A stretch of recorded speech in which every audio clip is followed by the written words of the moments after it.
지난 5월 15일 전남대학교 종교문화연구소에서 제30회 춘계학술대회가 개최됐는데요. 이번 학술대회에서 생명과 죽음에 대한 종교적 성찰 그리고 자살 예방과 치유를 위한 접근에 대한 논의가 이루어졌습니다.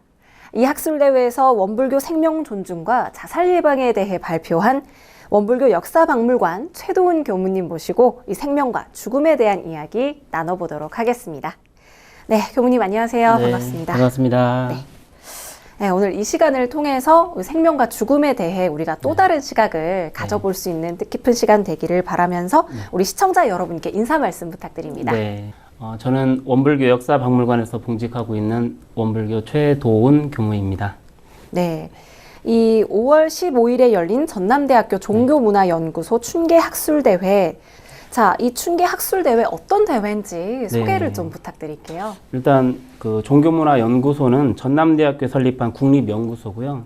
그래서 인문사회학적 발전과 종교윤리, 그다음에 인성함양에 기여하고 있는 그런 연구소입니다. 그래서 작년 같은 경우는 그 4차 산업혁명, 그리고 저 같은 경우는 4차 산업혁명과 정신개벽이라는 제목으로 발표를 했었고요. 네. 올해 이어서 원불교 생명 존중과 자살 예방에 대해서 이번에 발표를 하게 되었습니다. 이렇게 발표할 수 있는 기회를 주셔서 굉장히 좋게 생각하고 있어요. 네. 이 죽음에 대한 이야기 좀 조심스럽게 접근을 해보려고 합니다. 최근 아무래도 고령화 그리고 1인 가구가 확산되면서 웰다잉이 주목을 좀 받고 있는데요. 한 번쯤 웰다잉에 대한 고민들 그렇죠. 해보지 않았을까라는 생각이 좀 듭니다. 하지만 실제로 우리가 죽음을 준비하는 경우는 많지 않은 것 같거든요. 교무님, 죽음을 준비한다. 어떤 걸 말하는 걸까요? 일단 죽음이라고 하면 굉장히 어둡고 무겁고 그런 주제를 생각을 하고 있습니다. 그래서 어떻게 하면 죽음을 우리 생활 속에서 한번 접근해 볼까라고 해서 여행에 비유를 해봤습니다. 여행. 여행. 네. 죽음도 하나의 여행이다. 그런데 우리가 일반적으로 떠나는 여행과는 다른 여행이 되겠죠. 그 여행은 우리가 익숙한 여행이 아니라 낯설은 여행이죠. 그쵸. 한 번도 가보지 않은 여행이기 때문에 네. 그리고 두렵기도 하고 그래서 그 여행에 내가 무엇을 준비해 가고 내가 여행 보따리, 여행 가방, 캐리어에 뭘 놓고 가야 되는지에 대해서 하나씩 꼼꼼히 챙기면서 체크리스트가 챙기면서 한번 여행 준비, 죽음 준비를 해보자는 것이 제 이야기입니다. 뭔가 굉장히 새로운 시각이 되는 것 같긴 해요. 네. 한 번도 죽음을 여행이라고 생각해 본 적이 없는데 네. 그렇게 생각을 해보니까 꼭 그렇게 너무 멀거나 너무 추상적이지 않은 정말 준비할 수 있을 것 같은 느낌도 그렇죠. 조금 드는 것 같습니다. 또 어떤 사람은 소풍으로 비유하기도 하거든요. 그렇죠. 소풍. 네. 저는 소풍보다는 여행이 낫지 않을까. 그래서 낯선 여행으로 한번 생각을 해봤습니다. 네. 누군가는 언젠가 다가오는 게 죽음이지만 뭐 나에겐 아직 먼 일이다. 또 그리고 별개의 일이다라는 생각을 하기도 하잖아요. 네. 그런데 우리가 죽음 준비를 왜 해야 되는 걸까요? 좀 두렵기도 하거든요, 그렇죠. 사실. 네. 네, 그 죽음을 준비한 거하고 준비하지 않은 것은 죽음을 준비하면 맞이하는 죽음이 되고 죽음 준비를 하지 않으면 당하는 죽음이 되는 거죠. 그러니까 맞이하는 죽음이 될 것이냐 당하는 죽음이 될 것이냐 이것이 핵심입니다. 내가 평상시에 집안 정리를 잘 해놨어요. 깨끗하게. 네. 따르릉 전화 왔습니다. 친구야, 나 너희 집 앞에 지나고 있는데 차 한 잔 줄 수 있어? 어떻게 하시겠어요? 저는 안 됩니다. 네. 집에 손님이 와 있어서 안 돼. 그렇죠. 네. 아니면 지금 무슨 일 있어? 급한 일 있어? 안 되고 다음에 오면 안 될까라고 그렇죠. 핑계대는 사람이 있을 수 있겠죠. 하지만 평상시 집안 정리를 잘한 사람은 어때요? 언제든지. 언제든지 지금 바로 내가 나갈까? 까지 하실 정도로. 맞아요. 그렇죠. 그러니까 죽음 준비도 그런 것 같아요. 죽음이 언제 다가올지 모르는 내가 평상시 준비를 잘 해놓으면 의연하게 받아들일 수가 있는 거죠. 근데 내가 준비를 하지 않은 상황이라면 죽음이 다가온다면 두렵죠. 난 준비가 안 됐는데 어떻게 가야 될지도 모르고 그런 부분들이 굉장히 당황스럽겠죠. 그럴 것 같습니다. 본인도 그렇겠지만 네. 같이 있는 가족들도 마찬가지고 이제 그건 제가 또 다른 걸 비유를 하자면 그 소방훈련에 또 비유를 해요. 소방훈련. 네. 그러니까 화재가 언제 날지 모르잖아요. 그래서 같이 있는 직원들끼리 임무를 맡아서 그렇죠. 화재 미리 방지하기 위해서 화재가 났을 때 어떻게 대응할 것인가, 뭐 진압반, 통보반, 뭐 응급반 이런 식으로 하듯이 그렇게 한 기관에서는 화재가 났을 때 바로 대처할 수 있죠. 그래서 그렇죠. 화재를 초기에 진압해서 큰 손실이 없게 하는데 만약에 그 훈련을 등한시한 기관에서는 큰 문제 발생되겠죠. 네. 그렇게 또 비유를 하기도 합니다. 네.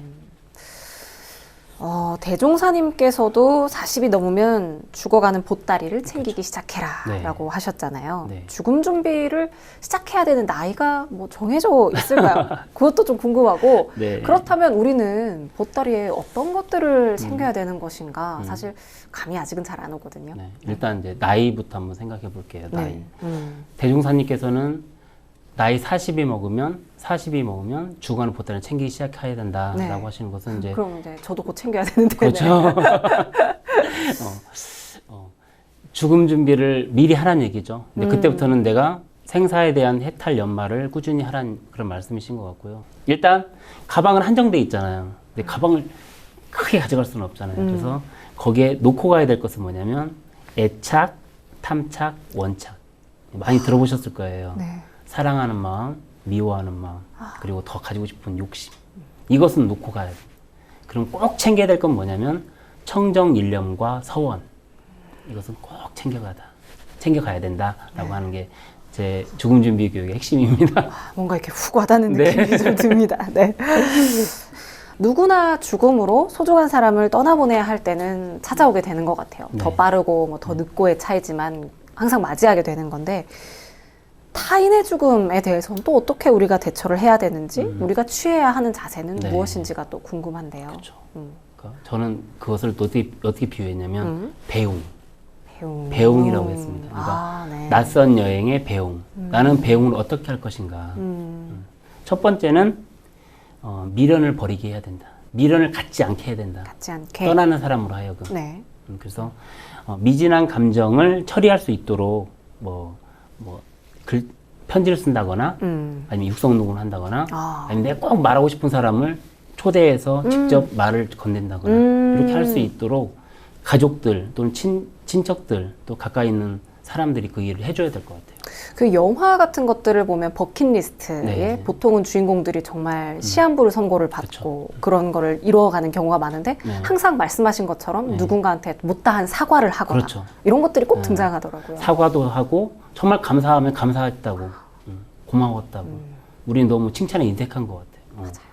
두 번째는 유언서를 네. 작성할 수 있도록 장소 제공이라든지 그런 필요한 것들을 챙겨주는 거죠. 갑자기 굉장히 현실적인 문제가 또 되는 것 같아요. 왜냐면 네. 그냥 뭐 고맙고 그랬다고 끝나는 게 아니라 정말 유언서는 본인 스스로도 정리가 되거든요. 그렇죠. 그리고 남아있는 가족들에도 큰 힘이 됩니다. 그래서 평상시 우리 아버지, 우리 어머니가 어떤 생각을 가지고 살으셨는지 그리고 우리한테 남겨주고 싶은 말씀이 무엇이었는지를 유언서를 통해서 확인이 되는 거죠. 한번 작성을 해보는 것도 도움이 좀 될 것 같은 게 네. 내가 지금 이 시점에서 가진 것은 무엇이고 그렇죠. 어떻게 나눠줘야 할 것인가를 하다 보면 앞으로 살아가야 할 방향도 좀 나올 것 같네요. 그렇죠. 그리고 사전 의료 의향서, 사전 장례 의향서를 직접 작성을 하는 거예요. 그게 바로 존엄한 죽음이 될 수 있는 방법이거든요. 그렇죠. 내가 선택한 죽음. 네.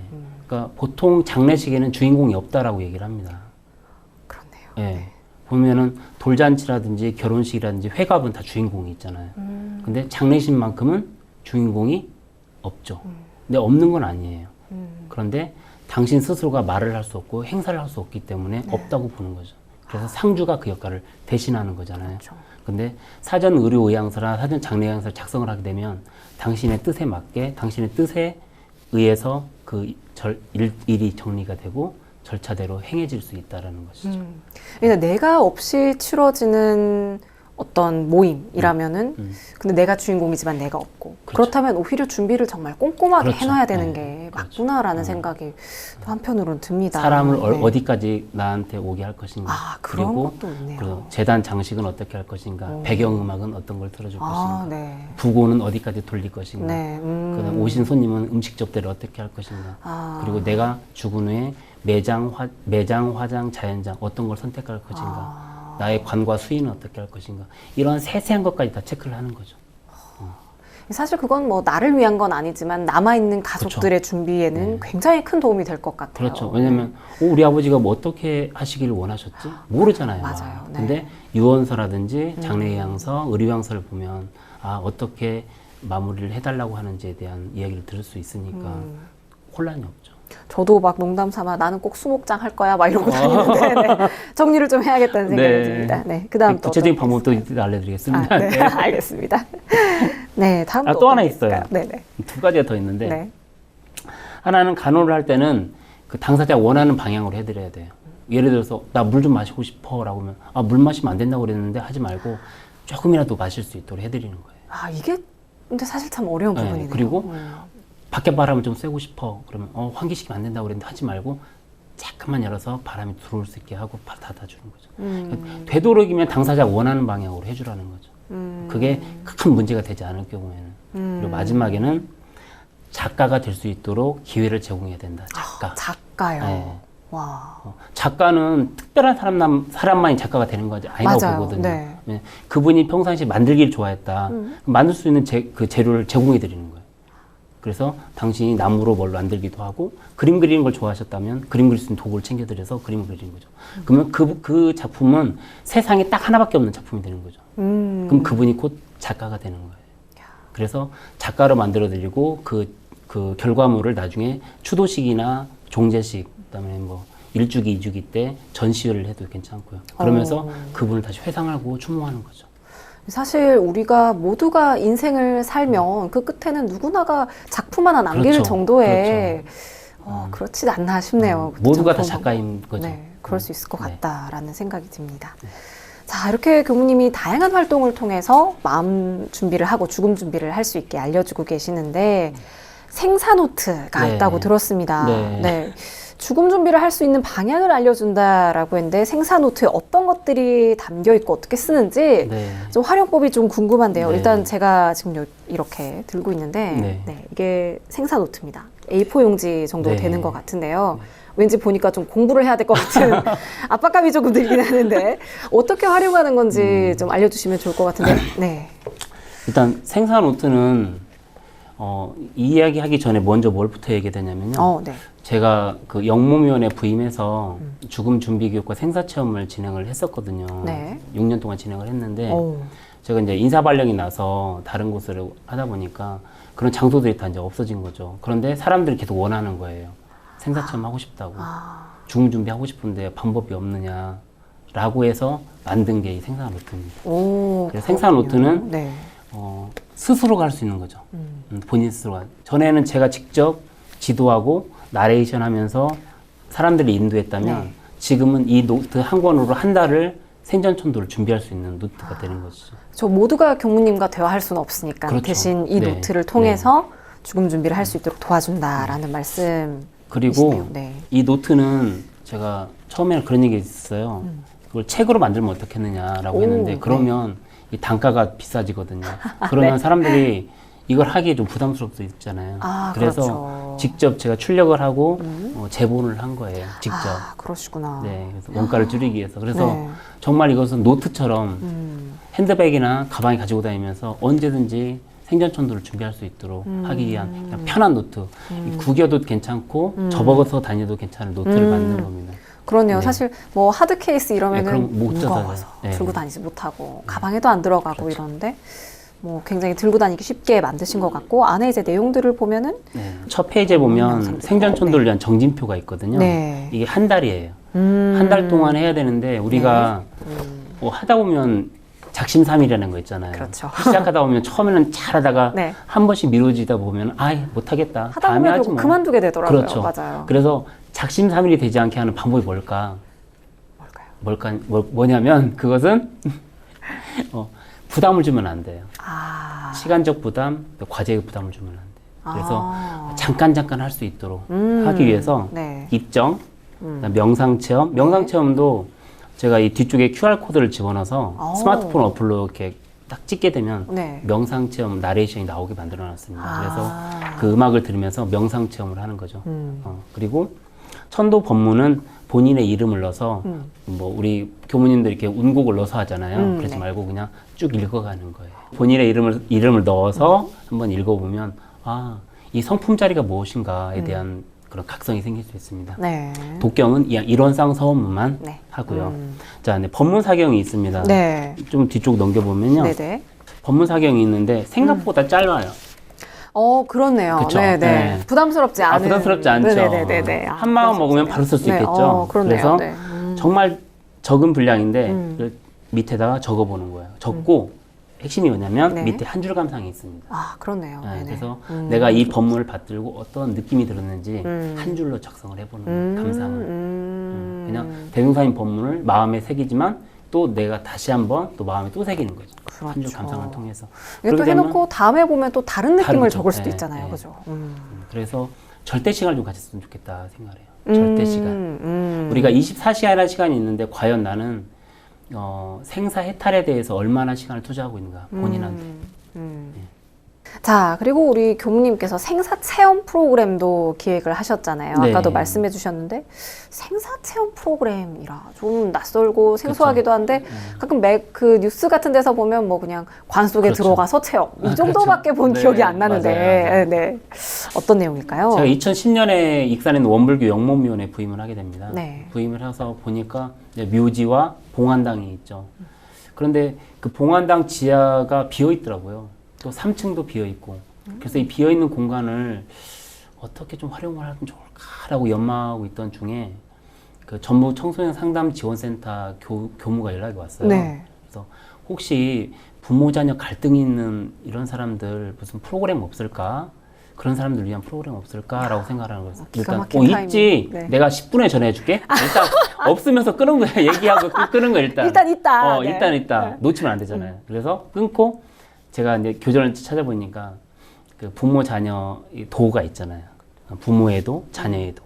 그래서 첫 번째는 부모 자녀 갈등 완화 프로그램에서 내가 부모님에게 해줄 수 있는 것, 그리고 부모님이 내가 바라는 것, 이런 식으로 서로 교환 편지를 써보는 거죠. 그러면서 두 번째 2부 프로그램에는 부모님과 함께하는 죽음 체험이라고 했습니다. 처음에 생사 체험이라 안 했어요. 죽음 체험. 네, 그래서 부모님 손을 꽉 잡고 유서도 써보고 명로도 한번 걸어보고 관에 들어갈 때는 손 놓고 들어가겠지만 네, 그런 걸 한 번씩 해봤죠. 그랬더니 피드백이 이런 피드백이 나왔어요. 우리 아들이 이렇게 생각이 깊은지 몰랐다. 그리고 우리 아들이 진정 원하는 게 무엇인지 몰랐는데 오늘 통해서 알게 됐다라는 그런 피드백이 있었고요. 그다음에 우리 아들 손이 이렇게 큰지 몰랐다라는 손을 잡아본 적이 없는 거예요. 그러니까 아이가 집에 오면은 바로 책가방 던지고 그렇죠. 방에 들어서 게임하고 밥 먹을 땐 밥 먹고 다시 들어가고 대화가 단절된 그리고 그런 곳이었는데 이렇게 부모님과 함께하면서 서로의 생각, 마음을 나누니까 굉장히 깊은 게 됐었고요. 특히나 죽음 체험 같은 경우는 정말 눈물을 흘리면서 유언서 작성하고 그럴 것 같아요. 다시 한번 효자로 태어나고 싶다는 애들도 있고요. 그걸 계기로. 네. 근데 약효가 오래가지는 않습니다. 하지만 그렇죠. 네. 떨어질 때 되면 다시 와서 하면 되니까요. 괜찮은 네. 방법입니다. 그렇죠. 네네. 네. 주기적으로. 네. 네. 이제 거기서 출발을 시작한 겁니다. 네. 이 죽음에 대한 공포와 두려움을 극복하고 대처하는 방법은 죽음에 대한 올바른 인식을 통해 또 죽음을 이해하고 죽음을 준비하는 것일 텐데요. 네. 지난해에 낯설지만 떠나는 여행이라는 책을 출간을 하셨어요. 죽음에 대해 생각해 볼 수 있게 만든 책인데 네. 죽음 어떻게 해석을 하셨나요? 네. 일단 이제 이 책인데요. 네. 이 책인데. 네, 저도 가지고 있습니다. 네. 일단 책 이게 볼륨이 좀 작죠. 네. 이게 딱 잡고 맘 먹으면 바로 읽을 수 있을 정도로. 왜냐면 부담스럽지 않았으면 좋겠어요. 이게 사실 죽음에 대한 네. 책 중에 시중에 너무 두꺼워서 네. 한 장 넘겼다가 다시 닫게 되는 경우가 있거든요. 그렇죠. 네. 그래서 저는 이 책을 계속해서 넘겼으면 좋겠다. 다음 페이지에 뭐가 있지? 맞아요. 그리고 마치 시집처럼. 마지막 페이지를 넘길 때 아쉬움이 남는 책임이 좋겠다. 음. 라고 하는 그런 모토로 출발을 했고요. 네. 그다음에 제목 자체도 낯설지만 떠나는 여행. 죽음이란 직접적인 단어를 사용하지 않고 네. 여행에 비유하고 그다음에 표지 같은 경우도 흰색으로 이렇게 어둡지 않게 이렇게 준비를 했습니다. 네. 여기에는 각 종교 생사관이 들어있어요. 유교, 불교, 도교, 기독교, 무교, 그다음에 원불교 이런 식으로 해서 각 종교에서 바라보는 삶과 죽음은 무엇인가, 그리고 삶과 죽음에 따른 문화는 어떻게 생성이 됐고 만들어졌는지에 대한 네. 그런 부분들을 이 책에 정리를 해놨습니다. 네네. 그리고 이제 두 번째는 죽음을 어떻게 준비할 것인가에 대한 부분, 그리고 네. 아까 말씀드렸듯이 낯선 여행을 어떻게 배웅할 것인가, 그리고 맨 마지막에는 죽음 준비 교육을 어떻게 할 것인가, 그리고 어떻게 하면 좋을 것인가에 대한 그런 부분들, 그리고 앞으로 장묘 문화는 이렇게 됐으면 좋겠다라고 하는 그런 제시도, 미래 방향 제시도 함께 들어져 있습니다. 와, 저도 저만의 시간을 가지면서 한번 읽어봤으면 좋겠다. 선물로 드리겠습니다. 감사합니다. 사인도 해주실 건가요? 네. 감사합니다. 자, 이 죽음 공부를 통해서 아름다운 삶을 준비할 수 있다라는 말씀 조금은 이해가 될 것 같기도 합니다. 이 무엇보다 사후천도보다 더 중요한 생전천도가 또 있지 않습니까? 그렇죠. 어떻게 하면 될까요? 일상생활에서? 네. 그러니까 그 생전천도가 중요한 이유, 그 딱 하나예요. 뭐냐면 우리가 사람이 딱 열반을 하게 되잖아요. 그러면 의식이 7배가 강해집니다. 그러니까 의식과 감정이 7배가 강해져요.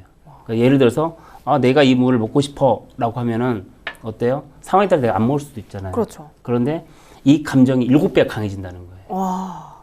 근데 이게 좋은 쪽으로 강해져. 만약에 내가 부처를 이루고 내가 다음 생 선불지중 할 거야 라는 서원이 있다면 좋겠죠. 그런데 내가 누구를 미워하는 마음 또는 더 가지고 싶은 마음 이런, 그리고 사랑하는 마음이 7배가 강하다고 생각을 해보세요. 떠날 수가 없죠. 못 못 떠나죠. 그 주위에 빙빙 돌겠죠. 미련이 엄청 남죠. 그렇죠. 네. 그래서 생전천도, 본인이 스스로 열반하기 전에 그 마음을 내려놓아야 다른 사람이 힘들게 천도하지 않아도 된다는 얘기죠. 그래서 대행사님께서 생전천도를 중요시하신 거거든요. 그래서 청정일념과 서운을 챙기라는 이유가 거기 있고 놓고 가야 될 게 애착, 탐착, 원착을 놓아야 된다고 하는 그런 의미가 거기 있는 겁니다. 자, 이 우리나라의 장례 문화뿐만 아니라 원불교의 장례 문화에 대해서도 역시 많은 연구를 하셨을 것 같아요. 네. 아무래도 떨어질 수 없다 보니까 원불교의 장례 문화 그리고 천도제에 대한 이야기도 좀 듣고 싶은데요. 네. 저는 이제 솔직히 가족들한테 좀 미안한 게 있어요. 왜 그러냐면 여행을 묘지로만 다녔어요. 네. 다른 사람들은 바다도 가고 했는데 네. 좀 미안한데 이제 저희 이제 정토라든지 또 애기, 정말 젖먹이 애기를 데리고 강원도부터 시작해서 제주도까지 묘지만 다녔거든요. 네. 정말 아무나 할 수 있는 건 아닌 것 같습니다. 이왕 갈 거면 묘지를 가자. 그래서 묘지를 많이 데리고 가서 좀 미안하긴 한데 전국에 있는 묘지를 다 답사를 했습니다. 직접 발로 뛰면서 답사를 하고. 궁금하네요. 그 다음에 이제 해외 유럽 쪽하고 동남아 쪽도 가서 정말 그쪽에서 어떤 문화를 가지고 묘지를 조성해 왔는지에 대한 부분들을 함께 했습니다. 장례 문화라고 하면 장례 문화, 장묘 문화가 있긴 한데 일단 우리가 매장, 화장, 자연장에 대한 얘기를 잠깐 할게요. 매장에서 핵심되는 소재가 뭘까요? 매장에서 핵심되는 소재. 이렇게 초대석에 나온 사람이 물어보긴 아마 처음일 겁니다. 그런 것 같습니다. 매장에서 핵심되는 소재. 네, 제가 뭘 얘기하겠습니다. 흙입니다. 흙. 흙이죠. 흙에 묻어들잖아요. 그러면 왜 과연 사람이 죽으면 흙에 묻었을까? 흙으로 돌아가기 때문에. 그렇죠. 흙에서 왔다고 보는 거죠. 왔다. 흙에서 왔다. 그러니까 원래대로 보내드리는 거죠. 그런데 이제 그 장례 문화의 역사를 보면 맨 처음에는 사람이 동굴에 살았잖아요. 동굴에 살았어요. 동굴에 살다 보니까 아침이 됐는데 아버지가 안 움직이는 거예요. 그러니까 왜 안 움직이시지? 주무시나? 다음날 봤는데 또 안 움직이시는 거예요. 가까이서 숨소리 들으면 숨 못 쉬는 거예요. 그러니까 그 부모님 모시고 동굴 바깥으로 이렇게 모셔드리고 그냥 생활한 거예요. 그런데 어느 날 그 옆을 지나가게 된 거죠. 보니까 우리 가족의 시신이 이렇게 부패가 되고 있는 모습을 보는 거예요. 차마 아들로서 그 모습을 볼 수가 없는 거죠. 그래서 밑에다가 풀을 깔고 시신을 올려드리고 다시 풀로 덮은 거예요. 그게 한자로 장사 지낼 장자가 거기서부터 출발을 한 겁니다. 풀조자 위에 죽을 사자, 위에 풀조자. 이런 식으로 해서 장사 지낼 장자 거기서 시작을 한 거거든요. 근데 그 소재를, 근데 좀 시간이 지나니까 어떻게 돼요? 동물들이 그 시신을 또 훼손하는 거예요. 그렇죠. 그래서 자녀가 활을 들고 거기를 지키고 있는 모습. 이게 조자가 되는 겁니다. 조자. 그래서 그러다가 다시 그래도 안 되겠다. 계속 지킬 수는 없잖아요. 그렇죠. 그래서 땅을 파고 광중을 하고 거기에 시신을 모시고 다시 흙으로 덮고 덮어서 더 이상 덮어지지 않을 때까지 덮은 게 이 반구 형태의 묘가 형성이 되는 거예요. 더 덮어드리고 싶은데 덮을 수 없는 그 상황. 이게 반구가 된 거죠, 이렇게. 그래서 묘의 형상이 이렇게 나타난 거고요. 그래서 흙은 어머니 예, 그런 상징성이 있습니다. 네. 그래서 우리가 외국에 살다가도 돌아가실 때 되면 고국에 가서 묻히고 싶다라고 하는 마음, 그리고 어딜 갈 때도 흙 한 줌을 가지고 가서 조국이 그리울 때는 이 흙을 만지는. 두 번째 이제 불에 대한 의미를 잠깐 말씀드릴게요. 네. 화장은 불이잖아요, 소재가. 불은 시체를 처리하는 하나의 도구로서 끝나는 것이 아니고 불교의 다비식 같은 경우에 보면 거화라고 하는 칙순이 있습니다. 네. 그 불을 들고 있다라는 거죠. 거기 보면 그 큰 스님이 이런 얘기를 합니다. 불을 점화하기 전에 이런 얘기를 합니다. 이 불은 탐짐치 삼독의 불이 아니라 부처님의 지혜 광명이다. 이 불을 너에게 옮겨주겠다라고 하면서 부처님의 지혜 광명을 그 사자, 죽은 사람으로 하여금 받게 하는 그런 의미가 있는 거죠. 부처님의 지혜 광명을 받는다는데 누가 거부를 하겠어요? 그렇죠. 네, 그래서 그 불교인들이 그런 화장에 대한 거부 반응이 없는 게 바로 거기서 있는 거고요. 또 이제 인도의 그런 지역적 특색에 의해서 네. 화장을 할 수밖에 없는 상황이 있었고요. 이제 마지막으로 자연장이 있죠. 네, 자연장. 자연장. 우리가 보통 자연장 하면 제일 먼저 뭐가 떠오르시죠? 또 질문합니다. 뿌리는 거, 뿌리는 거, 수목장 네. 생각하잖아요. 근데 그게 일부예요. 그러니까 인간은, 사람은 남자도 있고 여자도 있잖아요. 이런 식으로. 그러니까 자연장은 수목장만 있는 게 아니라는 거죠. 자연장은 화장한 유골을 30cm 깊이에 묻어들이면 되는 거예요. 그런데 그 소재가, 그곳이 화단이면 화단장, 잔디 밑이면 잔디장, 아까 말씀드린 나무 밑이면 수목장, 나무와 나무 사이이면 수림장, 바다에 뿌리면 해양장, 우주에 뿌리면 우주장, 하늘로 뿌리면 항공장, 이렇게 되는 거죠. 그래서 그리고 이제 장미 밑에 보시면 장미장, 이런 식으로 해서 그런 소재와 관계 없습니다. 그러니까 화장한 그 유골을 어디다 모셔드리는가에 대한 부분이 다 자연장이라는 거죠. 그리고 또 하나는 뭐냐면 묘지, 화장장, 자연장이 서열이 없어요. 어떤 사람들은 자연장은 우리 고인을 모실 때 최고제 아래고, 맞아요. 그다음에 네. 매장을 모시는 게 가장 잘 모셔드리는 가장 거야. 으뜸이다. 근데 그게 아니라는 거죠. 핵심은 뭐냐면 당사자가 원하는 방향으로 모셔드리는 것, 이것이거든요. 맞아요. 당사자가 나는 화장하기 싫어, 나 매장했으면 좋겠어 라고 하면 매장을 해드리고, 아니야 난 자연으로 불러줬으면 좋겠어, 본분도 필요 없고 표지석도 필요 없어, 그냥 자연으로 가고 싶어 라고 하면 자연적으로 해드리는 것이 남아있는 사람들의 의무이고, 또 그분을 존중하게 모셔드리는 하나의 방법이 될 수 있겠죠. 곧 있으면 6일 대제가 네. 다가오는데요. 네. 이제 우리가 이 소태산 대종사님의 열반 과정을 통해서 배울 수 있는 죽음에 대한 깨달음, 또 삶에 대한 깨달음이 있다면 어떤 게 있을까요? 일단 대종사님께서 돌아가셨는데요. 이제 그때 점심에 드신 그 메뉴가 굴의 상추쌈이었거든요. 네. 네. 근데 과연 굴의 상추쌈을 드시고 그게 탈이 나서 돌아가셨을까? 아니라고 저는 보거든요. 그렇죠. 정말 대종사님이 열반하신 것은 우리 불법 연구회, 그 원불교의 전신이죠. 불법 연구회, 그리고 원불교가 계속 이어져 나갈 수 있는 방법이 당신이 모든 걸 다 안고 가신 것 같아요. 네. 그래서 우리가 생활함에 있어서 대종사님의 열반이 정말 고귀하고 더 거룩하게 하려면 우리가 대종사님을 우리가 마음에 안고, 마음에 담고 하루하루 성불제중 재생의세라고 하는 부분, 그리고 마음 공부라는 부분을 실천해 나갈 때 정말 대종사님을 더욱더 마음에 모시는 6.1대제가 아닐까, 그런 생각을 또 가져보게 됩니다. 네. 자, 끝으로 네. 이 죽음 준비를 전하고 싶은 우리 교무님의 염원은 앞으로 어떤 활동으로 이어질지가 궁금한데 네. 마지막 말씀을 좀 부탁드려야 될 것 제가 같아요. 제 블로그에 네. 원불교 생사학 연구소라고 이렇게 이름을 지었어요. 원불교 근데 실제 생사학 연구소. 사람들은 그 연구소가 진짜 있어? 라고 얘기하는데 없어요. 아, 네. 네, 없는데 네. 정말 염원이 있어요. 원불교 생사학을 정말 정립할 수 있는 그 연구소가 생겼으면 좋겠다라고 하는 그런 바람이 있고요. 네. 두 번째는 생로병사 체험관을 좀 짓고 싶어요. 그러니까 생로병사를 체험할 수 있는 체험관, 그리고 연구소, 그다음에 박물관. 그래서 정말로 모든 전 국민이 그곳에 와서 죽음에 대해서 알아가고 또 체험하고, 그다음에 그런 박물관을 통해서 정말 그 장례 문화를 알아갈 수 있고, 그래서 죽음과 삶은 둘이 아니다라는 것을 정말 체감할 수 있는 그런 공간이 조성이 되었으면 하는 그런 바람입니다. 그 바람이 꼭 이루어질 거라 네, 많이 기대해 주시기 바랍니다. 네. 교무님 오늘 말씀 고맙습니다. 네, 감사합니다. 이 죽음은 두려움의 대상이기보다는 삶의 과정이고 누구나 한 번쯤은 겪는 단계입니다.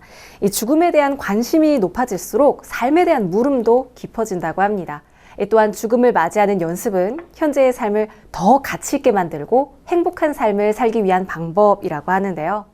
나는 어떤 삶을 살고 있고 또 앞으로 어떻게 살아갈 것인지 고민해보는 시간이 되었길 바랍니다.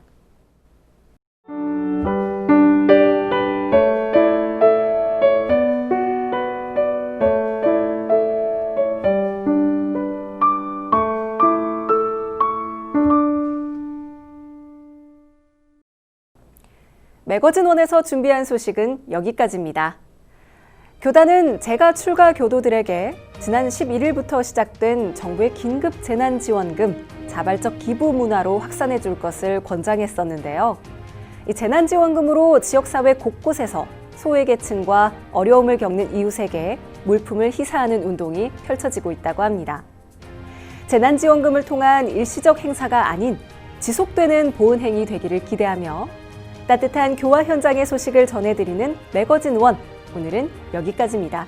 시청해주신 여러분 고맙습니다.